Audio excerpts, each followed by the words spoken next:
We asked the following question: why do people allow themselves to be controlled? We asked a cleaning worker. She said, because I have bills and freedom does not pay rent. We asked a teenager. He said, because it is easier to follow than to be wrong alone. We asked a caregiver. She explained, because I want to help, and someone decides how help should look. We asked an unemployed person. He said, because I was told I am to blame, and blame makes you silent. We asked a teacher. She noted, because order promises that something makes sense, even if it does not. We asked a civil servant. He said, because rules take responsibility away, and those who follow do not have to think. We asked a journalist. She explained, because power often speaks quietly and disguises itself as reason. We asked a manager. He said, because systems cannot work without obedience, and I am part of the system.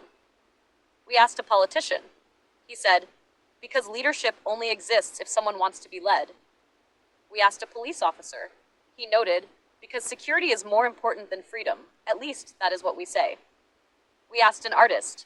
She said, because many would rather survive than be themselves. We asked a philosopher.